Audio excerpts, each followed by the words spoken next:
one of the other things that happens is, you know, the skeptics are always out there who, you know, when you launch something like a new sustainability policy or a push towards low carbon, some of the team will inevitably come in and say, yeah, but if you looked around the back here and, you know, we're still doing that.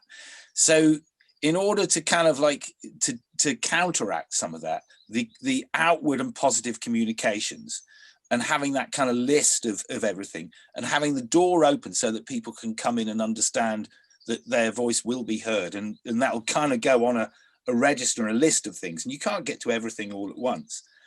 But you know, I reflecting back on when I was down at doing a presentation at a UN Youth Summit down in Geneva before lockdown, and I kind of, there were 200 pupils there, and I said to them all, you know, you're about to have the first ability to spend on your sustainability.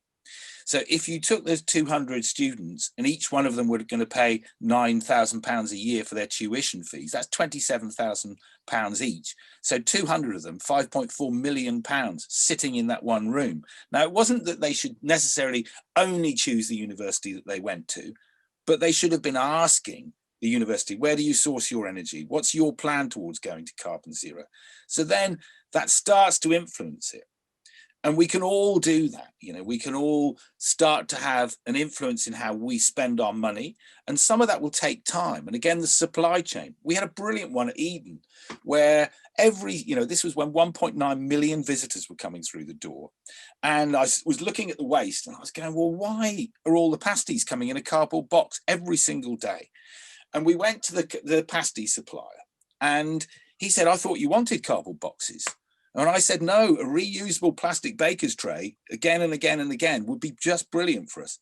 So we got rid of all of that cardboard, and that company was able to shut down the warehouse that they were paying £32,000 a year for just to store our blinking cardboard. So some of these things are so obvious, but no one ever asks the question.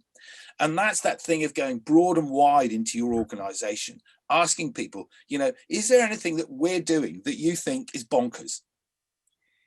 Because we all do bonkers things, and that kind of ability to go off and find some of that low-hanging fruit, and then people will come on side, and they'll also get they can come and talk to, you know, their ability to talk to the person who's, you know, holding some of this, and that is all you are. If you're trying to drive sustainability, you're kind of like a conductor. And I know we got some small businesses and online, but, you know, and that's kind of like conductor and running the whole thing all at once and everything.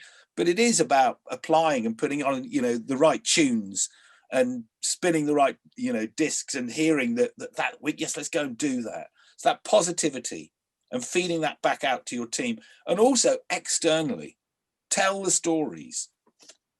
It helps build brand, and it helps people go, I want to go and work with, you know, your companies.